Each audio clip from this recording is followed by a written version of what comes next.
헷갈리는 부분이니까 아까 제가 잘못 말씀드린 거 사과드리고, 이게 왜 헷갈리냐면 이유를 말씀드릴게요. 그러니까 이게 여기에 해당이 되면 매입세 불공제입니다. 여기 제가 반대편에는 세액공제가 되는 걸 적어볼게요.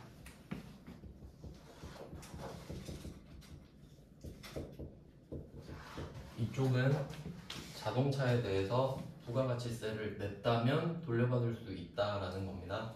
그러면 반대로 쓰면 되겠죠. 반대로 8인승 이하가 안 되니까 9인승 이상부터는 되겠구나. 그럼 그걸 여기서 그냥 편의상 승합차라 부르는 거예요. 그러니까 우리가 일반적으로 승합차라 부르는 거 말고 여기서 승합차라 부른다고, 부가가치세법에서.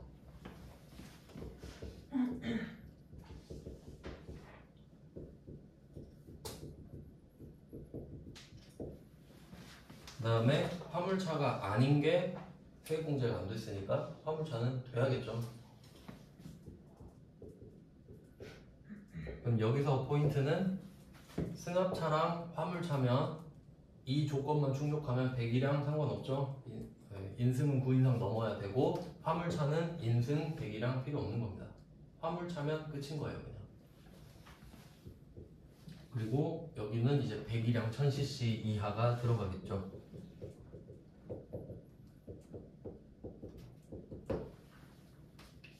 이렇게 정리가 된단 말이에요. 그럼 이제 다시 또 정리하면 화물차는 화물차니까 해줘요. 너 일할 때 쓰겠지. 근데 승합차랑 경차는 승용차예요. 맞죠? 근데 엄청 많이 타거나 그럼 뭐 직원들 태우고 다니겠지 뭐 이런 식으로 보는 거고, 경차는 그래 뭐 그 정도 사치 아니지 이런 느낌이죠. 그러니까 대표이사 아들이 막 모닝 터보 샀다고 막 자랑하고 그러지 않잖아요. 그러니까 뭐 모닝은 필요해서 샀겠지 이런 느낌인 거예요. 그러니까 이 매입세 공제 부분 있죠. 그러니까 요쪽이 5어인 거예요. 하나라도 걸리면 해줄게. 그러니까 저는 이걸로 지금 착각을 했던 거예요. 이쪽이 더 쉬운 거거든요. 왜냐면 셋 중에 하나만 걸리면 되는 거잖아요. 그러니까 이렇게 생각하는 게 더 복잡해요. 맞죠? 그러니까 정확하게 구분할 줄 아셔야 됩니다. 근데 이거 외우는 게 더 쉽습니다. 명분이 확실하니까요. 9인승차 되고 화물차 되고 경차 되고 그래도 이해하기 쉽잖아요. 그게 아니면 불공이다 이렇게 하는 게 편하지. 네, 이렇게 정리가 된 거고, 그리고 이거 막 블로그에 보면 그 저한테 수업 듣는 분들 말고 그냥 이렇게 유입으로 들어오신 분들 있잖아요. 그런 댓글이 있었어요. 그러니까 지금 이 비영업용 소형 승용 자동차 구입 유지임차 여기에 해당되는 차는 정확한 명칭이 개별 소비세 과세 대상 자동차거든요. 정확한 명칭이에요. 근데 그걸 시험에 내요. 이 차는 다 됐고 그냥 개별 소비세 과세 되더라. 그러면 불공제예요. 그걸 시험에 내는 겁니다. 근데 그게 더 쉬워요, 외우면. 근데 그거를 좀 기억에 남게 해드리려고 예시를 하나 들어드릴게요. 그러니까 비영업용 소형 승용 자동차가 엔드로 되는 거 있죠. 이게 엔드까지 되면 이게 개별 소비세 과세까지 돼요.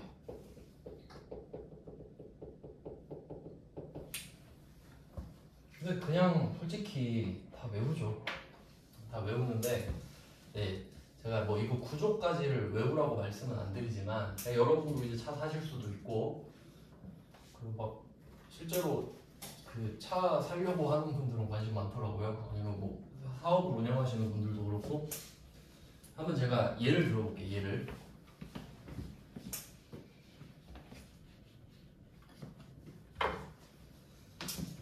요새는 차값이 많이 올라서 아반떼도 막 2,000 해버리죠. 아반떼 프로비 2,500 넘어가니까 대충 계산하기 쉽게 2,000으로 해볼게요. 여러분이 2천만 원짜리 차를 살 때 이걸 영업용으로 돌릴 때랑 그냥 생 개인으로 살 때, 그냥 그러니까 수치를 외우라는 게 아니라 느낌을 보시라는 거예요. 그러면 영업용 아반떼 산다고 할게요. 2,000입니다. 2,000으로 시작해요. 차값 기준은 당연히 출고 가격입니다. 그러니까 뭐 그 아반떼에서 찍어준 가격, 그 현대 자동차에서 찍어준 가격 있죠? 이 차는 2,000이에요. 그럼 2,000은 당연히 내는 거고요. 자, 여기서 비영업용이면 끝났죠. 여기에서 뭐 해당된다 치고 아반떼면 비영업용 8인승 이하 화물차 아니고 경차도 아니죠. 1600cc니까 그러면 여기에 개별 소비세가 붙어요. 개소세. 개소세는 5%입니다. 차는 품목마다 다르거든요. 명품은 또 달라요. 그러니까 개별 소비세는 뭐냐면 사치품 같은 거에 붙여요. 그게 꼭 필요하냐? 그거 꼭 사야겠어? 그러면 이것도 내고 사. 이런 거예요. 그러면 비영업용은 5% 하면 100만 원입니다. 여러분 아반떼 살려면 100만 원 일단 내고 시작하는 거예요. 개소세입니다. 개별 소비세. 이유 아시겠죠? 비영업용 소형 승용 자동차라서 개소세 과세되는 거예요. 그러면 또 개별 소비세에는 자동차 개별 소비세에는 교육세라는 부가세가 있어요. 이것도 참고로 아시면 좋은데, 그러니까 우리가 부가가치세를 줄여서 뭐라고 불러요? 부가가치세 줄여서 부가세 이렇게 부르죠. 부가세 이렇게 부르죠. 근데 이거는 부가가치세를 줄여서 부르는 거고, 이 개별 소비세는 교육세가 부가적으로 붙거든요. 그건 그냥 부가세예요. 부가적으로 붙는다고. 그러니까 이 교육세는 이 부가가치세의 부가세가 아니라 이 앞에 부가 있죠. 이 부가의 부가세예요. 그러니까 그냥 개소세는 교육세가 붙어요. 자동차세도 마찬가지입니다. 그리고 이 교육세 왜 차 사는데 교육세가 붙냐? 이 돈은 교육할 때만 써요. 그냥 차랑 상관없는데 얘는 30%예요. 그럼 이 말은 뭐냐면 여러분이 일단 개인적으로 차를 사면 차값의 6.5%는 그냥 붙고 시작합니다. 근데 뭐 감면해준다 그러면 여기에 교육세도 같이 감면되죠. 근데 해봤자 뭐 아주 경미한데 차값이 크면 차이가 커지겠죠. 이렇게 보세요. 엄청 큽니다. 이렇게 하면 500이에요. 근데 그냥 2,000짜리로 한 겁니다. 그냥. 그럼 영업용은 어때요? 개소세 안 붙죠. 그럼 교육세는 당연히 안 붙지. 부가세인데. 일단 이렇게 차이가 납니다. 그리고 아직 안 끝났죠. 뭐 붙여야 돼요 이제 부가가치세 붙여야죠. 이제. 그러면 어디 보자 하니까 2,130이죠? 그럼 여기에 10%. 그러니까 정확히 말하면 이중과세죠. 213만원 붙습니다. 그럼 차값이 2,300 얼마지? 써놨는데 2,343만원?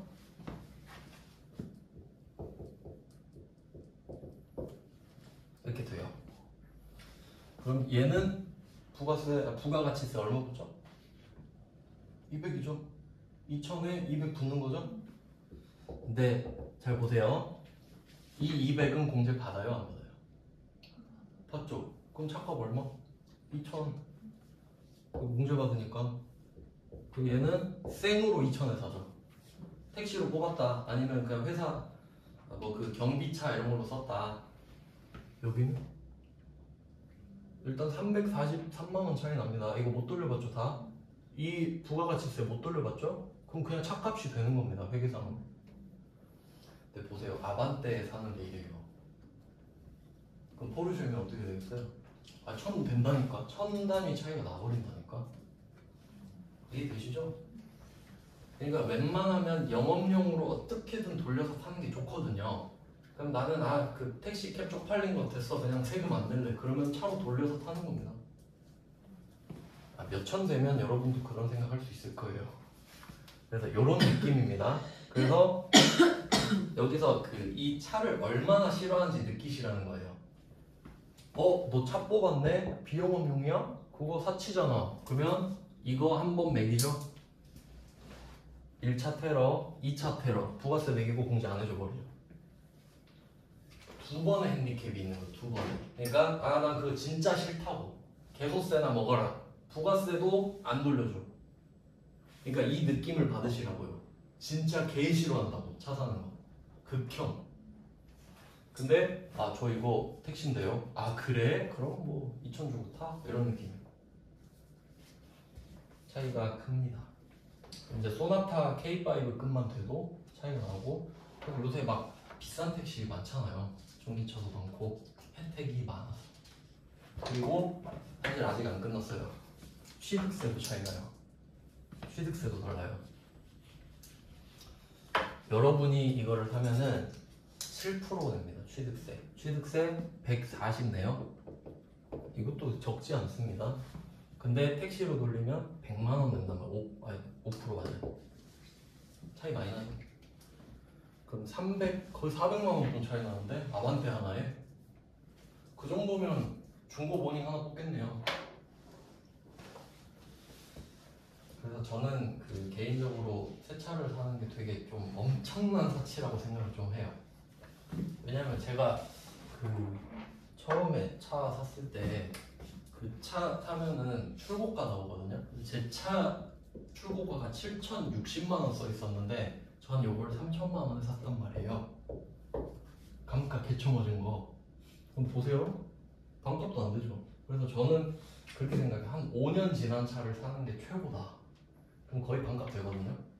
특히 G80 같은 대형차는 뚝뚝 떨어집니다. 그리고 현대는 고맙게도 신차를 페이스리프트를 계속해서 내주거든요. 그럼 차값이 더 떨어지거든요. 얼굴 모양 바꾸면. 뭐 그렇습니다. 그러니까 차는 새 거 사면 손해다. 중고차는 개소세 교육세 안 내고 중고차는 그냥 취득세랑 부가세. 중고차는 그쪽이 사업자니까 내야겠죠. 이것도 있어요. 그 개인 거래 있죠, 중고차. 이것도 여러분 상식적으로 아시면 좋은데 이 시험이랑 너무 실무랑 다르다 생각하는 게 뭐냐면 그 문제 풀다 보면 건물을 매입했다 이런 거 본 적이 있으시죠? 그럼 건물은 과세예요, 면세예요? 과세죠? 근데 건물을 꼭 부동산 회사에서 삽니까? 개인 거래 할 수 있죠? 그럼 상대방도 개인이고 나도 개인인데 여러분 건물 살 수 있잖아요. 그럼 부가세 붙을까? 안 붙습니다. 이게 진짜 중요한 거예요.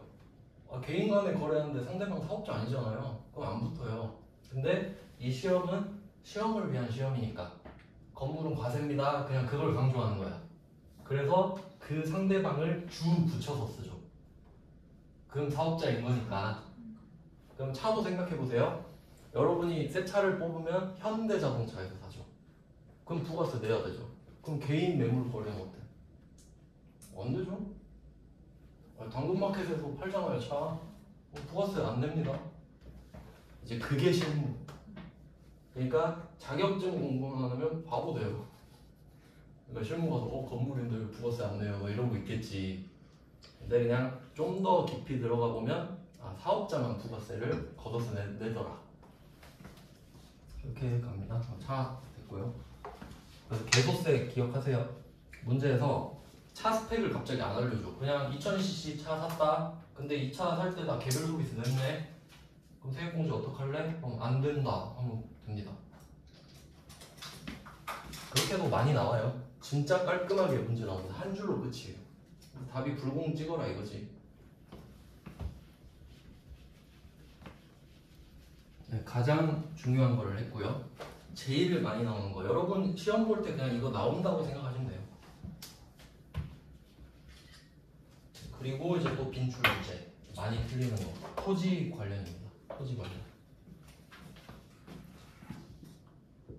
토지의 자본적 지출.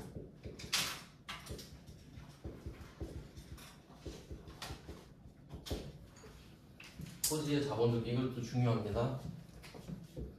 승용차는 그냥 여러분 시험 볼 때 나올 정도로 중요한 거고요. 근데 이건 거의 안 틀려요. 너무 중요해서. 여러분도 중요한 거 아시잖아요. 근데 이 토지 자본적 지출은 왜 중요하냐면 많이 틀려요. 잘 틀려요. 그러니까 아까 이 승용차 수입하는 거 말씀드렸던 것처럼 그런 킬링 파트 문제로 좀 내는 거거든요. 토지의 자본적 지출, 이게 회계 배울 때 들어보셨죠? 전산회계 6급 때. 아까 그 자동차 수리할 때 비용이면 수입적 지출, 자산이면 자본적 지출 이렇게 말씀드린 걸로. 그럼 이때 자본적 지출은 원래 이 세법에서 나오는 말이거든요. 좀 어떻게 이해하시면 될 것 같냐면 그 회계에서도 뭐 하니까 좀 언급을 드리면요. 자본적 지출은 자산 처리하죠. 자산 플러스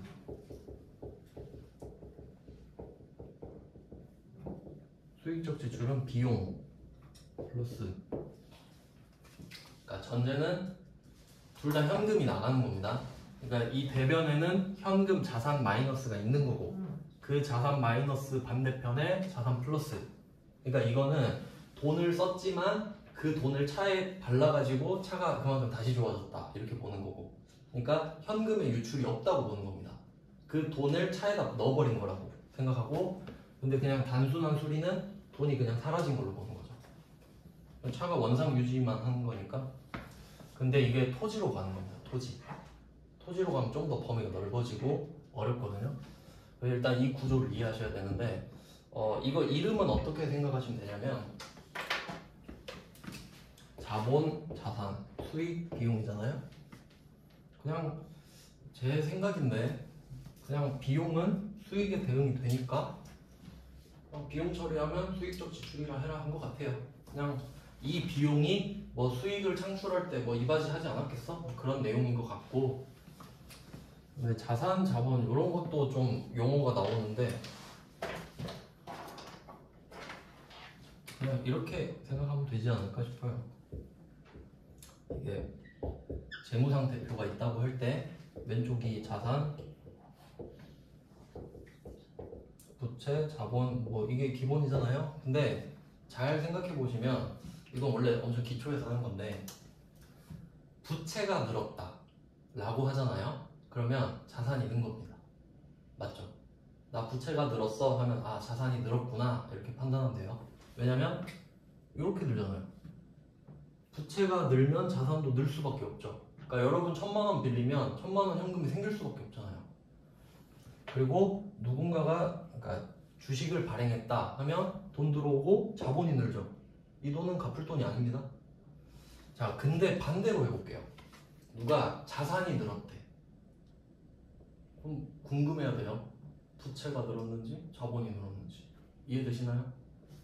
그러니까 부채가 늘었어. 결론 자산이 늘었다. 자본이 늘었어. 그럼 결론 자산이 늘었다. 근데 반대로 나 자산이 늘었어 하면 그럼 누가 물어봐요.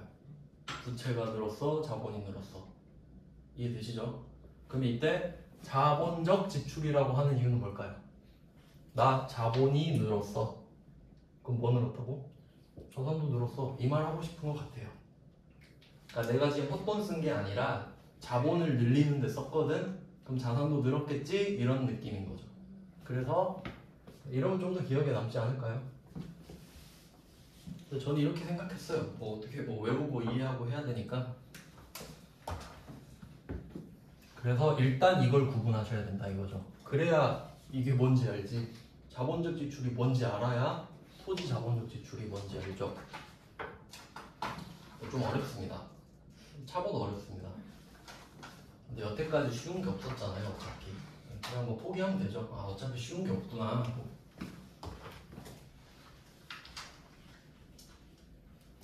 저는 그 공부하면서 그 정말 너무 힘들거든요. 진짜 심할 때는 한 가지 주제로 하루에 10시간 공부한 적도 있어요. 진짜 한 문제 때문에 이거 이해하고 싶어가지고.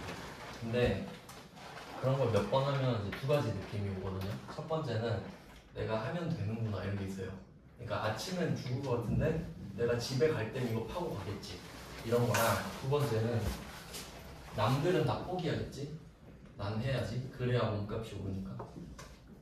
솔직히 좀 친구들은 변태 같다고 하는데 사실 아닙니까? 남들 다 포기할 때 나는 죽어라 하고 집 갈 때 난 결국 해냈어요. 그럼 몸값 차이 나는 거 아니에요 결국. 근데 그 경험이 쌓이잖아요.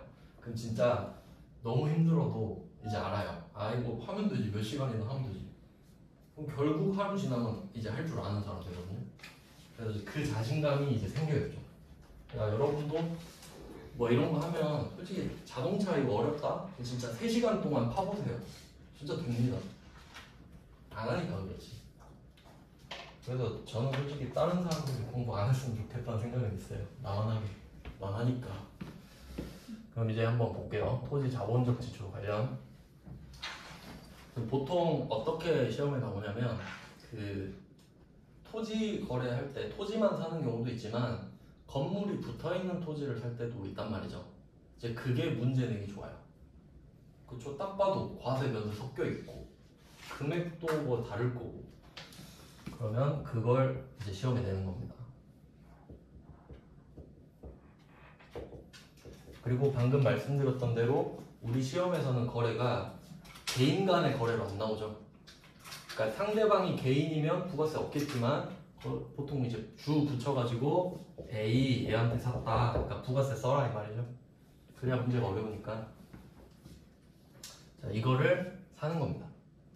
그럼 이거를 매입하는데 근데 사실 내가 이 토지를 왜 사냐면요. 그러니까 이게 시험에 어떻게 나오냐면 건물이랑 토지를 세트로 사는 건 팩트죠.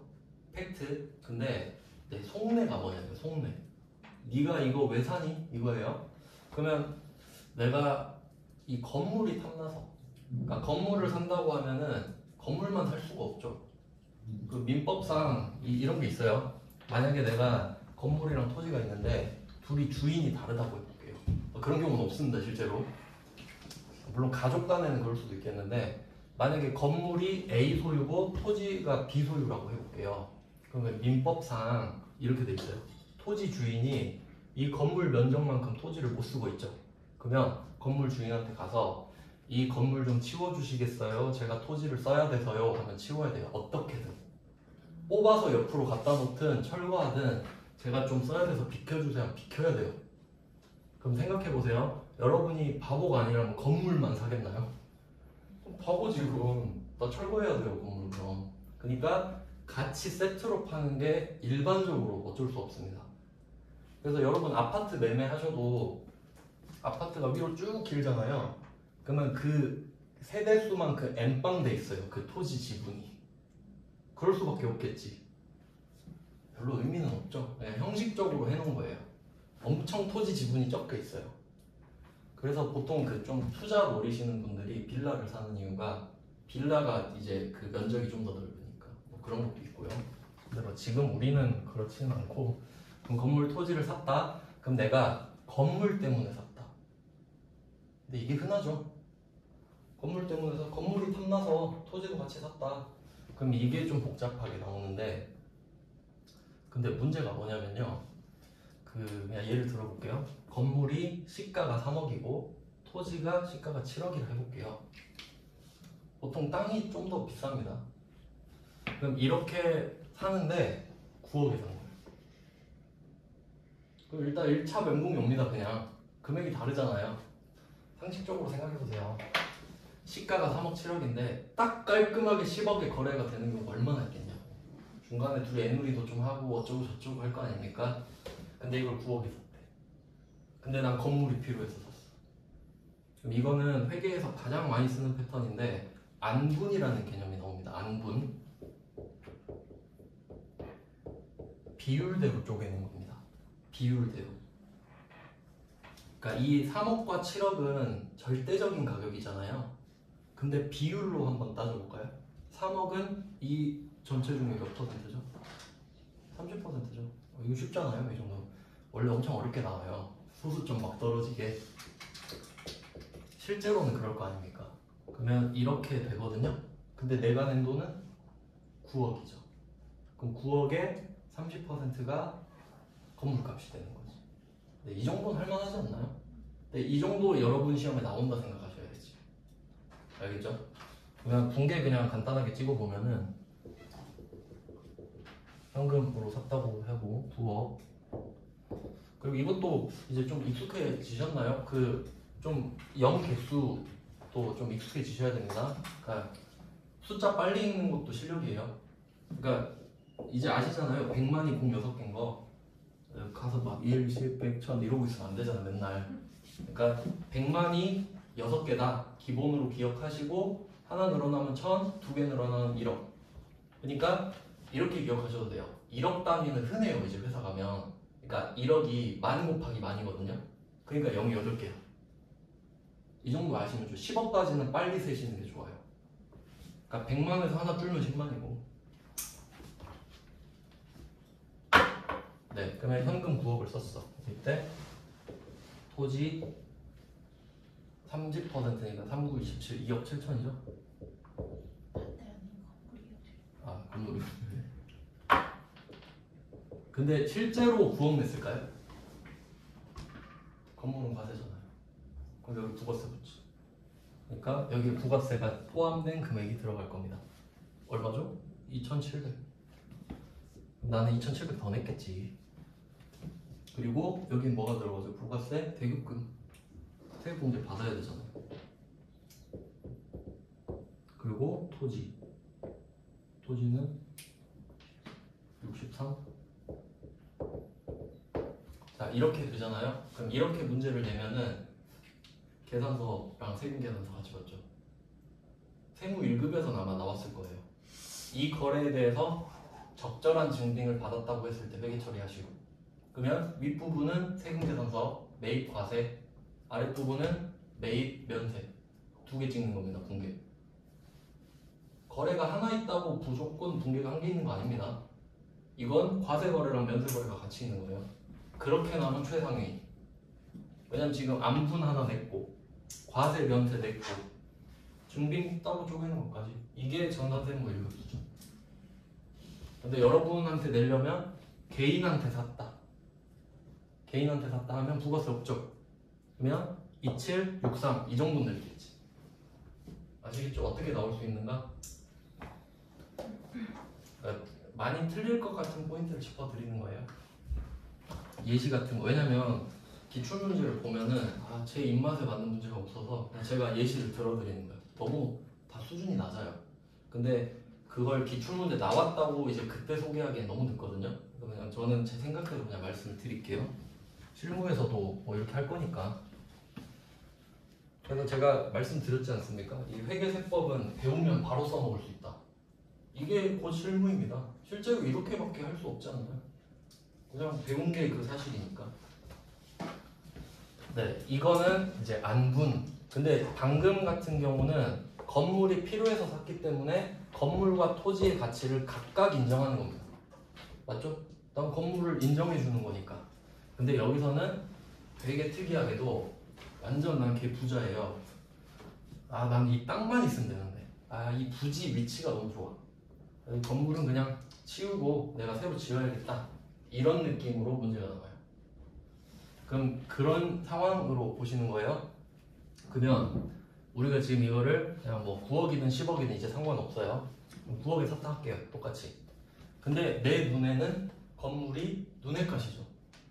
쟤는 차라리 없었으면 땅만 7억에 딱 쿨하게 샀는데. 근데 어쩔 수 없이 이거를 9억에 샀단 말이죠. 그러면 개정 과목이 어떻게 되냐? 그냥 토지입니다. 회계, 이거 어제 입안에서 설명을 안 했나? 회계 그 개정 과목 찍을 때 있잖아요. 개정 과목 할 때 이거 되게 중요한 내용인데, 개정 과목을 판단하실 때 여러분이 이 기준으로 가시면 돼요. what 있죠? what이 뭐예요? 뜻이? 무엇이죠? 회계에선 이거 안 궁금해합니다. 너 그거 뭐야? 이렇게 안 물어봐요. 그럼 뭘 물어보냐? why를 물어봅니다. 그러니까 너 그거 왜 산 거야? 왜 그런지 알려드릴게요. 지금 건물이랑 토지를 같이 샀죠. 그러면 질문을 what으로 해볼게요. 너 지금 뭐 샀어? 하면 답이 두 개죠. 건물, 토지. 근데 나는 지금 건물이 필요한가요? 안 필요하죠. 그럼 두 번째 질문으로 갈게요. 너 이 건물이랑 토지 왜 샀어? 물어보니까 나 토지 필요해서 샀는데 라고 대답해야 되죠. 그러면 토지입니다. 이게 끝이에요. 그러니까 회계가 이게 OT 때는 한 거여갖고 여러분한테 안 알려드렸는데, 회계를 할 때 기준이 있잖아요. 그러니까 여러분이 이제 생각하시면 좋은데 회계 처리를 왜 하냐라고 생각해 보셔야 돼요. 재무제표를 만들잖아요. 그럼 누군가 그 재무제표를 보고 도움을 받을 거 아닙니까? 유용한 정보를 제공해야 돼요. 외부 정보 이용자한테. 그러면 여러분도 외부 정보 이용자 될 수 있죠? 봤는데 유용해야 된단 말이에요. 그러면 이때 건물 토지로 써 있으면 유용합니까? 안 유용하죠? 이 건물은 곧 철거할 판인데 건물 토지라고 써 있으면 여러분한테 거짓 정보일 수도 있는 거예요. 그렇죠? 그러면 미리 네 목적을 적어라 이거예요. 지금 건물을 샀지만 너 어차피 이거 철거할 거구나. 그럼 그냥 토지만 9억에 산 거 맞죠? 그렇게 쓰라는 겁니다. 그러니까 왜 이렇게 하냐? 이게 유용하니까. 그러니까 회계에서 말 문제 여러분 푸실 때 이거 잘 나올 거예요. 목적 적합하다, 유용하다. 그러니까 회계가 왜 그렇게 해요? 이렇게 물어보잖아요. 그러니까 여러분이 그 회계 공부 하시다가 왜 분계를 이렇게 찍지? 이럴 의문이 들 때가 있을 거예요. 그러면 답이 이겁니다. 이게 유용해서 그래요. 보는 사람이 유용하니까 만드는 사람 입장 생각 안 하는 겁니다. 보는 사람 입장이거든. 왜냐면 만드는 사람은 돈 받고 하잖아요. 그러니까 뭐 시키는 대로 해야죠. 이렇게 유용하게 하는 겁니다.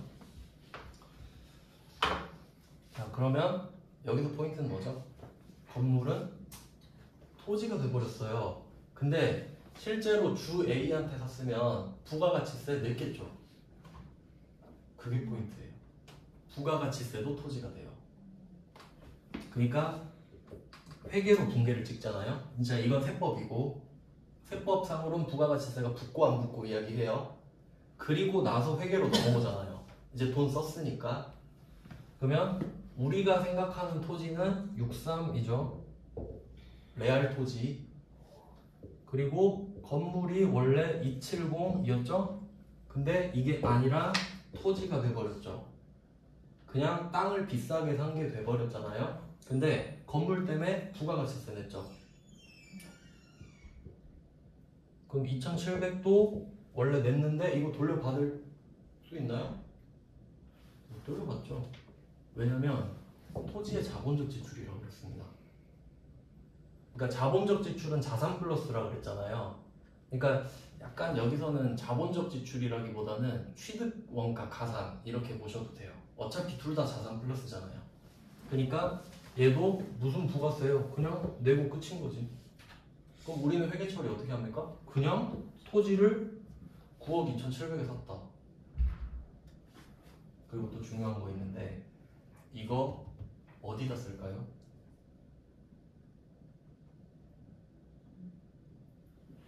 어디다 써야 되지? 일반 종표요? 부가가치세가 없습니다. 물론 아주 디테일하게 가면 요거는 면세로 찍고 이거 밑에는 일반 종표입니다. 이제 이해되시죠? 그게 정관세무 1급이고요. 세무 2급에서는 그냥 대충 뭉개가지고 일반 종표에 입력하세요 이렇게 돼요. 그러니까 그 시험 급수에 따라 디테일이 달라지는 것 뿐이에요. 답은 정해져 있는데. 근데 정관세무 2급에서 토지 메인 매출연표 면세되고 밑에는 일반 종표에 써라. 그럼 어차피 합쳐집니다. 맞죠? 내 장부는 하나예요. 그렇게 되면 엄청 고급이지. 어떻게 돌아가는지 아시겠나요? 그러니까 여러분은 그 기출문제만 푸시면 좀 생각하기 어려워요, 이런 게. 근데 오히려 이런 걸 듣고 문제 풀면 되게 쉽죠. 별거 아니네 하고 푸는 거예요. 그래서 이런 느낌으로 가는 겁니다. 그래서 지금 토지의 자본적 지출이라고는 했지만 여러분이 참고하실 거는 그냥 뭐 취득, 부대 비용 이런 느낌으로 보셔도 됩니다.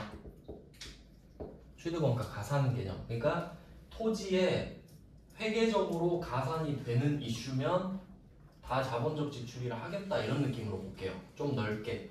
근데 모든 교재에서 이렇게 말을 하니까 이 용어는 쓰되 그냥 제 생각엔 취득 부대 비용도 포함된다 이렇게 보는 거죠. 여러분이 공부를 편하게 하셔야 되니까. 그래서 토지 자본적 지출. 그럼 첫 번째 이슈는 건물 가격이 붙는다 이거네요. 근데 그 제가 처음에 말씀드린 거 잘 구분하셔야 돼요. 이걸 세트로 샀을 때 건물이 필요해서 이 세트를 사면 지금 이 주제에 포함되지 않는 겁니다. 일반적인 거래입니다. 그거는 맞죠? 그건 토지에 가산된 적이 없잖아요. 근데 이 상황을 구분해 드린 거라고 지금. 그리고 두 번째는 세트로 샀는데 난 건물 필요 없어 이 상황이고요. 그래서 첫 번째 토지 자본적 지출의 첫 번째 이슈 건물 가격. 붙인다예요. 붙인다. 근데 전제가 있죠. 철거 예정. 철거 예정입니다. 이거는 문제에서 말을 안 해도요. 그러니까 이게 행간을 읽는 건데 문제에서 이렇게 나옵니다. 본사를 신축하기 위해서 건물이 있는 토지를 샀다라고 말을 하잖아요. 그럼 이 문구 그대로에서는 철거를 하겠다는 말이 없죠. 근데 우린 알아야 되죠. 이건 철거입니다. 그럼 이 위에 신사옥 지을까요? 말이 안 되잖아요. 그러니까 그렇게 행간을 읽으셔야 된다고. 그럼 이거 철거 예정이구나. 그러면 나한테 의미 없으니까 토지로 붙여버려야겠다. 부가가치세도 마찬가지. 이거 아까 잘못 말했다. 밑에 불공이죠. 일반전표가 아니라 죄송해요. 일반전표가 아니라 불공이죠. 그러니까 전산세무 2급에서 뭉뚱그려서 일반전표에 입력해라 하면 그렇게 하는 거고 원칙대로면 위쪽 토지는 면세, 밑엔 불공. 죄송해요. 착각했어요. 그러면 이제 건물 철거 예정인 거면 이게 그 아까 말했던 불공으로 빠지는 겁니다. 세금 계산서를 받았다고 하면요. 근데 이것도 이제 좀 원래 중요한 디테일인데, 그러니까 불공제 사유 있잖아요. 원래 이거 되게 강조하는 건데, 매입세 불공제 사유는 지금 우리가 배우고 있는 그 이슈죠, 이슈. 실제로 일어나는 일들. 근데 54번 불공 있잖아요. 그건 그냥 입력하는 유형 중에 하나입니다. 그러니까 이 불공제 사유랑 54번 불공은 달라요. 이거 진짜 중요한 거예요. 이거 대충 문계답 엄청 많이 틀리거든요. 그러니까 그 차이를 좀 지금 다시 정리해 볼게요. 그러니까 방금 제가 좀 실수한 거에 만회도 할 겸 그 토지 아까 있잖아요. 다시 한번 써볼게요. 토지 630 이거 그 건물이 필요해서 샀을 때 아니 토지 때문에 같이 샀을 때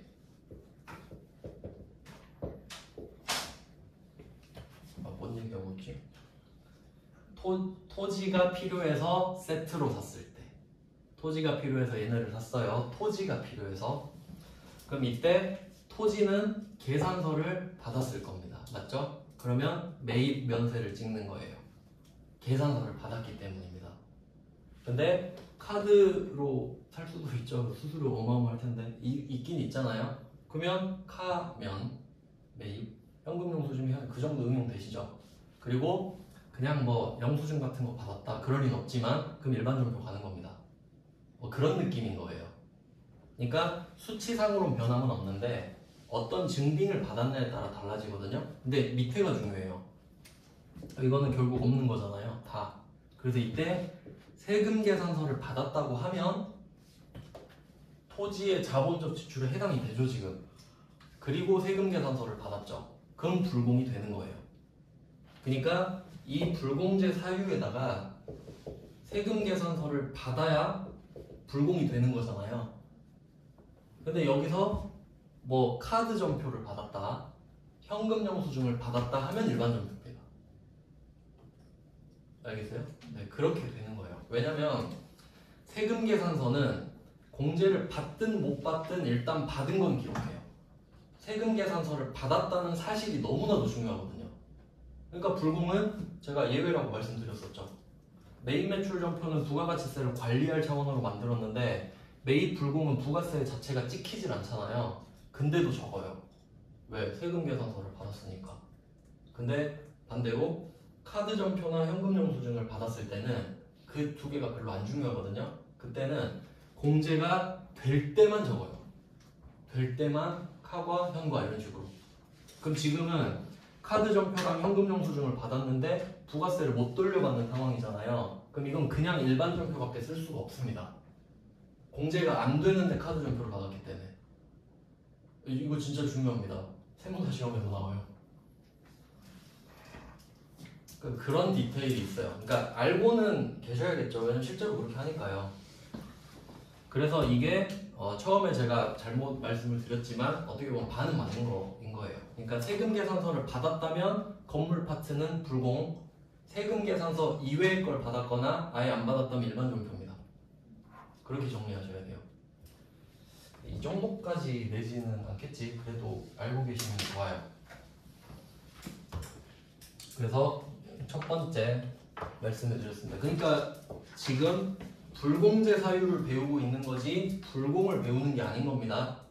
이 사유가 됐을 때 세금 계산서를 받아야 오사 불공을 찍는 거예요. 네, 이거 차이 진짜 중요해요. 거의 이걸 많이 헷갈려 하시더라고요. 왜냐면 여러분이 이 전자로 된 시험을 안 보시잖아요. 그럼 오사 불공 쓸 일 없잖아요. 그렇죠? 그런 차이예요. 굳이 쓰려고 하니까 세금 계산서 받았을 때만 이렇게 찍기로 약속한 거예요. 그래서 첫 번째 상황은 철거 예정인 건물을 같이 샀을 때 이 건물은 토지 가격에 붙여버린다. 그럼 이게 불공이 되니까 자연스럽게 그 부가가치세도 토지가 돼버리지. 부가물이 돼버리니까요. 그러니까 우리 입장에선 그냥 땅 때문에 부가세도 더 낸 거 아닙니까? 그렇게 생각하시면 돼요. 자, 그러면 두 번째는 첫 번째에서 이미 운을 띄웠네요. 무슨 이슈가 있을 것 같아요? 건물을 철거하겠죠. 그럼 철거 누가 공짜로 해주나요? 철거 비용이 들겠네.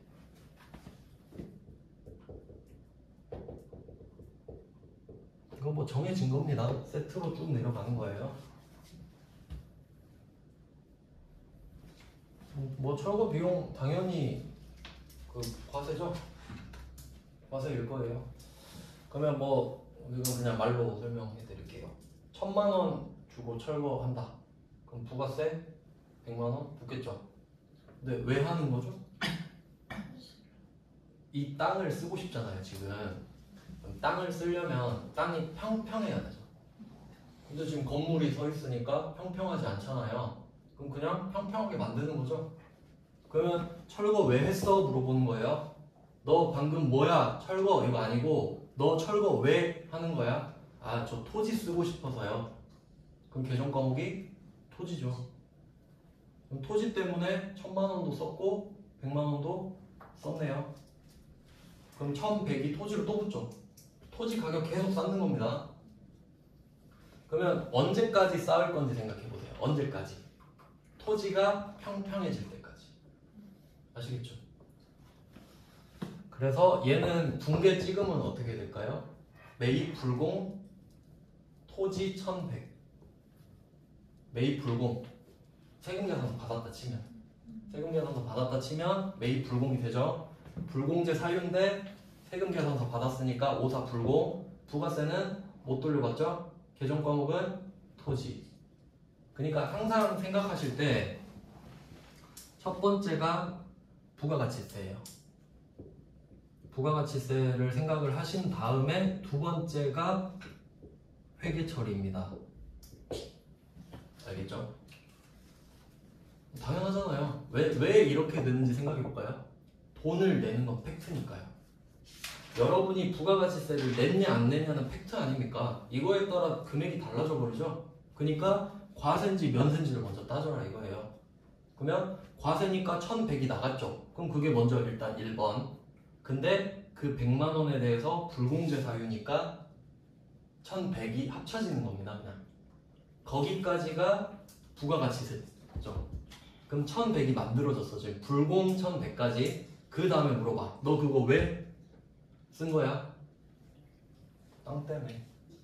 그럼 이제 2번이 회계, 계정 과목 이렇게 간다고요.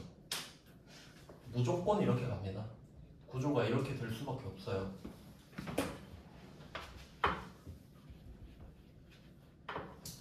철거 비용은 쉽죠. 근데 이거를 뭐 비용 처리한다거나 하면 많이 틀리죠. 근데 뭐 철거 비용 이런 계정 과목 본 적 없잖아요. 근데 뭐 건물 이렇게 해서 틀릴 수도 있겠다. 근데 생각해보세요. 건물은 이제 없어요 지금. 건물은 지금 없는 상태 철거됐으니까요. 그 다음에 이거 순서를 바꿨는데 좀 껴놓을게요. 원래 얘가 1번이어야 되는데 그 건물 토지 살 때 있죠. 그 직거래도 많이 하지만 직거래가 흔하진 않죠. 서울 명동에서 건물 산다면 직거래 힘들 거 아니에요. 그러면 어떻게 하죠? 공인중개사. 복비 내야지 복비. 네, 공인중개비. 복비 너무 좀 없어 보이나? 공인중개 수수료. 아마 공인중개사들은 복비란 말 싫어할 겁니다. 공인중개사 수수료를 내는 게 제일 먼저죠. 중개수수료. 그리고 거기에다가 사면 돈 주면 끝나요? 그런 게 있죠. 민법에 보면 동산이 있고, 동산 반대가 뭐죠? 부동산. 동산이 무슨 뜻이에요? 움직이는 자산. 뭐 자동차 같은 거. 근데 자동차는 준부동산이거든요. 그러니까 뭐 이런 시계 같은 게 동산이지. 그냥 시계 팔면 자 여기요 하면 끝이죠. 혹시 시계 뭐 당근마켓에서 샀는데 어디 가서 뭐 서류 작성하고 그런 적 없으시죠? 근데 자동차는 어때요? 등록해야 되죠. 취득세 내고. 건물은 마찬가지죠. 생각해 보세요. 그러니까 원래 동산은 등록을 안 해요. 근데 부동산은 내가 건물을 샀다고 건물을 뽑아서 갖고 오는 게 아니잖아요. 명의만 바꾸는 거죠. 이제 그런 걸 등기라 그러거든요. 등록 등기. 그러면 차는 등록하고 부동산은 등기를 해야 되잖아요. 그럼 내가 이거 잔금 치렀다고 이거 내 겁니까? 아니죠. 뭐 해야 된다고? 등기 쳐야지. 내 이름으로. 내 취득세를 내야 이제 등기를 칠 수 있어요. 근데 그럼 여기에 취득세도 나오죠. 근데 취득세를 말을 안 하는 이유를 알려드릴게요. 취득세는 부가가치세가 안 붙으니까. 아까 그 자동차 기억나요? 다시 한번 떠올려 볼게요. 이게 다 연결되는 거예요. 자동차, 개별소비세, 교육세, 부가가치세 다 내고 취득세 그 뒤에 내죠. 산 거는 산 거고 등록은 또 해야 되잖아요. 그렇죠? 그러니까 부가가치세를 내고 그 뒤에 공인중개사 수수료 내고 취득세 내고. 근데 등기 칠 때 등기 칠 줄 모르면 누구한테 갑니까? 법무사. 어마어마해요. 여기 관련된 거 엄청 많아요. 그러면 그러니까 실제를 알아야 된다고요. 시험 문제만 풀면 뭔지 몰라요. 그러면 다시 정리해 볼게요. 순서대로, 사건 순서대로. 내가 이 건물을 찜했어요. 이제 좀 이 건물이 마음에 들어.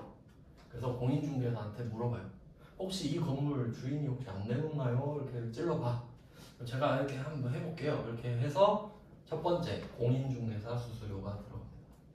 가장 첫 번째입니다. 제 순서는 잘못 썼지만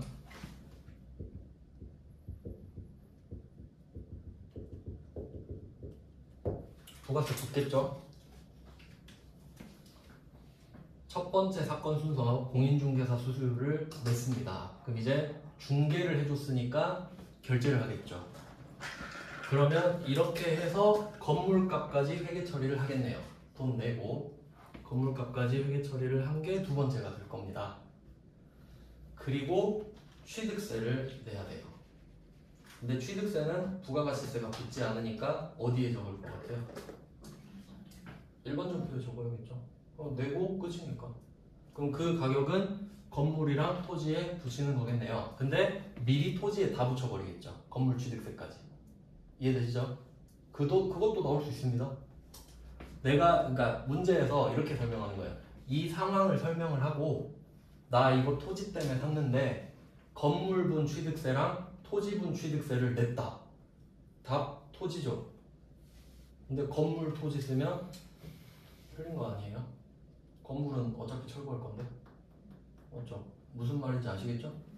그럼 이제 취득세를 냈어. 취득세. 건물 취득세도 토지에 다 붙습니다, 지금. 그리고 등기를 쳐야죠, 이제. 근데 원래 등기를 치려면 취득세를 내야 됩니다. 왜냐면 세금 안 내면 등기 안 쳐주죠. 그렇잖아요. 취득세 안 내면 어떡해. 그러니까 취득세를 내고 이제 등기 치러 가야겠다 하는데 법원이 갔는데 내가 등기를 칠 줄 모르네. 그럼 앞에 법무사 사무소 있죠.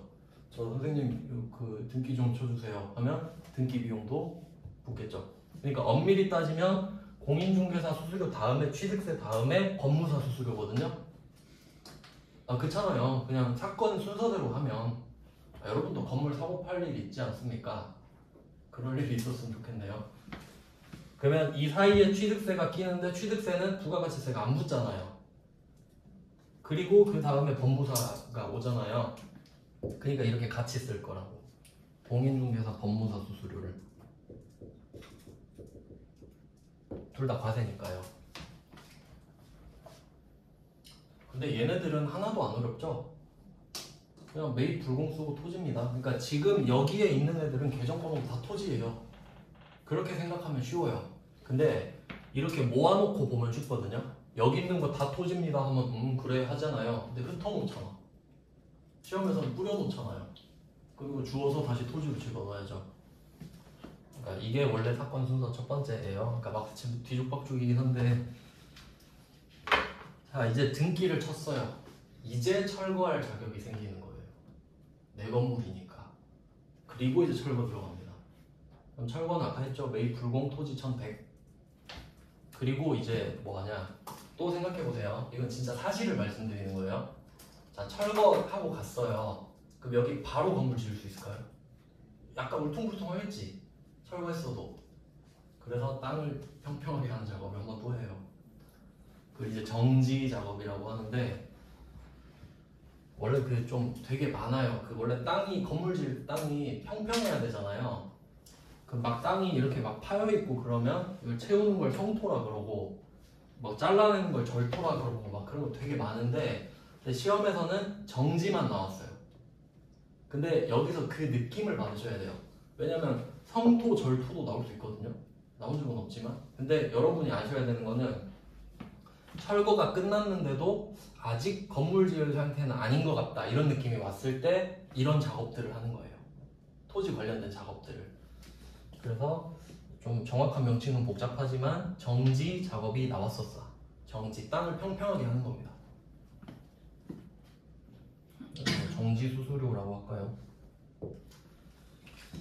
그러니까 사실 다 정해진 거예요.